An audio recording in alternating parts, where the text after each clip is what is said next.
Hallo allemaal en welkom bij een nieuwe video. Het internet is heel raar tegenwoordig.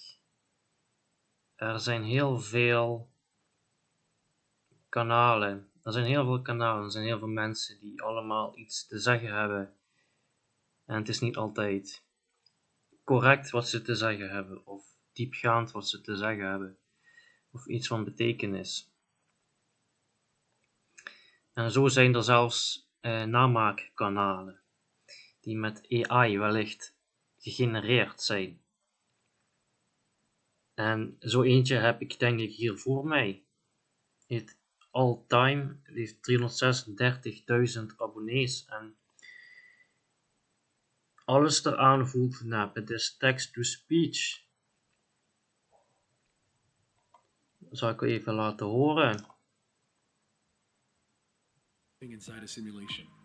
As ridiculous as it might sound, it's entirely possible that we are all living inside a simulated reality, and that everything around us is nothing more than lines of advanced computer code. Here are all the topics we're going to be discussing today. Each one is going to get... Ja, het is heel generiek en het lijkt gegenereerd door AI te zijn. Het heeft altijd dezelfde soort onderdelen in de video's, zoals zo'n lijstje wat hij aan het maken is, waar hij af en tellen is.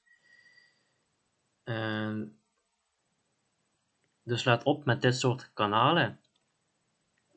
Hij heeft ook meer dan 300.000 abonnees. Ik weet niet waar hij die vandaan heeft.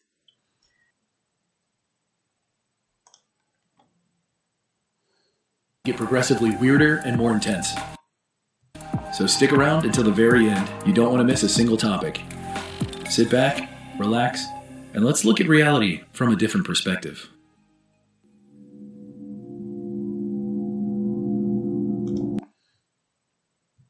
Oké, dus ik ga even deze video kijken en commentaar geven wanneer ik dat nodig acht. As it stands now, evidence keeps building to support the theory that we live inside of a simulation. Over the course of this video, you'll hear a lot of evidence.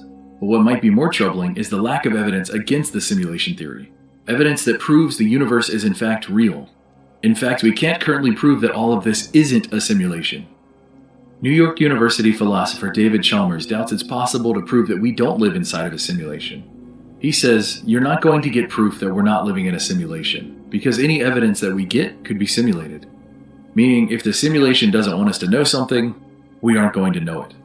Interestingly enough, the probability of us living in a simulation versus reality has actually been calculated.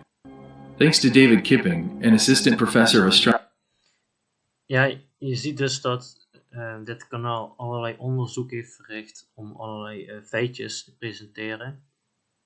En dat kan in theorie kan dat het geval zijn, maar vaak in de praktijk zie je dat mensen niet de zin hebben om al deze feitjes op te zoeken en vooral gebruik maken van AI. Dus ga je niet blind staren op deze getalletjes, 18.000 likes en 336.000 abonnees, alsof jij dat ook moet doen. Dit is allemaal goedkoop gegenereerd door AI. Is dit fout? Weet ik niet. Ik weet niet wat de intenties zijn van degenen die dit gegenereerd hebben, maar het is wel nodig om hier bewust van te zijn. Om bewust te zijn in wat voor internetomgeving je heden ten dagen begeeft. En je er vooral niks persoonlijks van aan te laten trekken. Astronomy at Columbia University, and mathematics way above my pay grade. We currently sit at 50-50 odds. One half that this is the baseline reality, and the other half that this is not. Kipping goes on to say, the day we invent that technology, and that technology being the ability to create simulations ourselves, it flips the odds from 50-50 to us almost certainly not being real according to these calculations. It'd be a very strange celebration of our genius that day. Yeah, it only gets worse from here.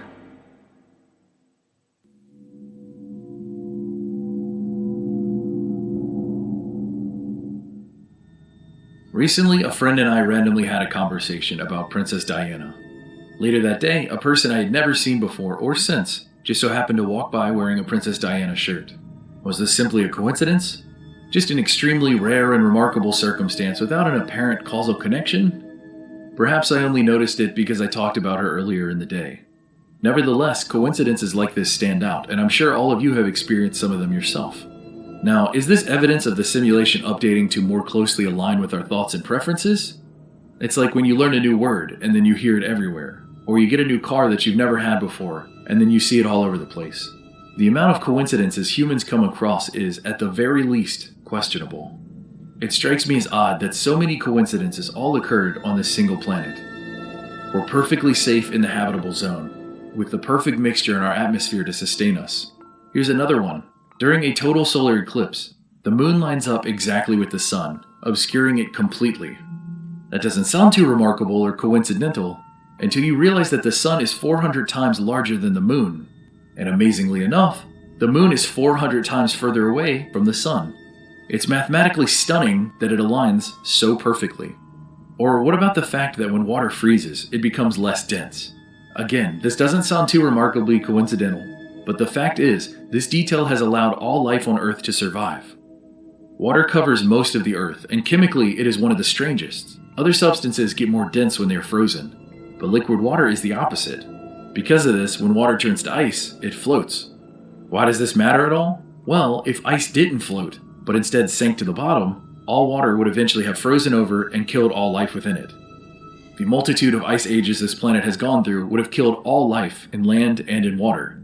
Our evolution would have completely changed or not happened at all if not for this strange detail. Another example is how the single highest point on Earth, Mount Everest, amazingly enough has the lowest oxygen levels that human life can tolerate. It's as if it was exactly measured out to perfectly allow for humans to climb it. Now, I could go on and on about the interesting coincidences and synchronicities that our reality has to offer. So let's instead end this section with one more personal example of mine. It was about a sushi knife. I've never owned one of these tools before, nor did I know they existed, until I randomly had a dream about finding one in my kitchen drawer. Waking up, I thought, that's weird and random. I wonder if that thing's real. Now, this thought never left my brain. I didn't say it out loud. I don't watch any cooking shows. I didn't search up any dream meanings. It was just a dream and a thought. Well, later that day, I got an ad on Twitter for a sushi knife. I can't explain this. How did I go from never hearing of, talking about, or using an object to dreaming about it and then getting an ad for it? This is something I did not know existed until I had a dream and I thought it was something I made up. I honestly have no idea. The world has so many strange coincidences and synchronicities. It really makes you wonder. Laat je ook niet om de tuin leiden door anekdotes zoals net verteld. Ook met AI kun je zulke anekdotes maken. Met zo'n anekdotes wil het kanaal je het gevoel geven alsof het een echt persoon is. En je laten inleven in die persoon. Maar het hoeft dus niet echt te zijn en je moet waakzaam blijven. Dit soort dingen. And aware of one's surroundings. It's one of the most familiar parts of all of us, and yet also the most mysterious. Since the dawn of time, philosophers have asked, what is the purpose of consciousness? Why do we need consciousness? These deep philosophical questions have challenged the greatest minds throughout history, and thanks to the simulation theory, we might actually understand its purpose and why we need it. Consciousness is an interface between the self and the universe using all of our senses. The only reasonable explanation for consciousness's existence is that it is there to be an experience. Keep in mind that consciousness doesn't provide an evolutionary advantage that we know of, so what is the purpose of it? Either there is a role of consciousness at work that we don't know and haven't theorized yet, or the experience that consciousness provides is a function we serve, as in a product we create, an experience we generate as human beings. We are the ones creating this experience, and that is what consciousness is. Now, this is where things get uncomfortable, and again, if you're kind of lost, just stick with me. In philosophy, a qualia is defined as an individual instance of subjective conscious experience. Put simply, a qualia is the breeze of wind against your face, the taste of water, the excitement we feel when great news happens, as well as the fear created by bad news. All these experiences of consciousness are what we produce, and an individual experience is called a qualia. As I mentioned earlier, consciousness is something that we create that is not necessarily for us. Who do we create this product for? Who receives these created qualia algorithms that we produce? We don't know. But what we do know is that we are creating this consciousness, this experience, and that we apparently don't have any use for it. So the only logical next step is to surmise that this product serves something else. Which begs the unsettling question of who or what is this product for? If you haven't already made the connection to the simulation theory yet, let's break it down in the simplest way possible. When you are playing a video game, let's say Grand Theft Auto, is the character in the game you're playing as experiencing qualia, or is it ourselves? They do what we want them to do, and they act out the actions that we tell them to do, and by extension, we are gaining an experience through them. That is the qualia. They aren't gaining it, we are. The video game character goes through an experience, but their experience is very different from the experience we, the player, receive. That space between the character in the game and us, the player, exists in this gray area where experiences of the player and experiences of the character combine to form some type of consciousness. This is what the simulation theory believes consciousness is. Consciousness is that strange connection between us, the guiding voice in our head, and the experiences we live and feel on a day-to-day basis. It's Ja, en videogames zijn ook een vorm van escapisme. En dan moet je ook oppassen dat jouw bewustzijn niet verloren raakt in dat van het videospelletje. En er is niks mis met een videospelletje een keer spelen. Want ik heb dat genoeg gedaan in het verleden. Maar kijk wel uit dat jouw bewustzijn er niet in opgaat.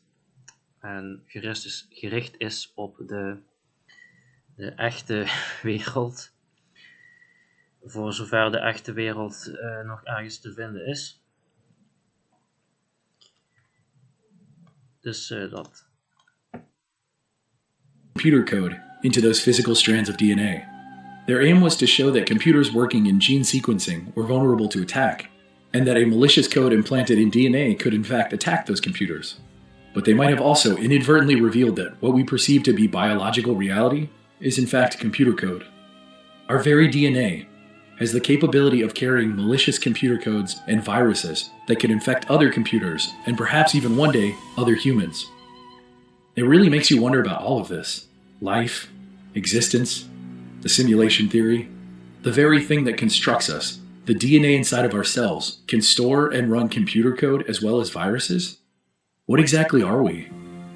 Are we nothing more than advanced computer code in a simulated reality? I'm not here to convince anyone of anything. I'm simply exploring the possible reasons we could be living inside a simulation. Let me hear all your thoughts below, and if you enjoy... Nou, dat was op zich een interessante video. Met interessante vragen die gesteld worden. En ik ben daar ook niet op tegen, maar zoals ik zei, ga je er niet op blind staren. Ga je niet genoodzaakt voelen om ook een heel succesvol YouTube kanaal te moeten hebben of zoiets. Of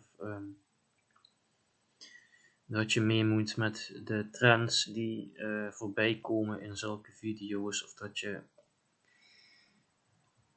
Doe gewoon je eigen ding.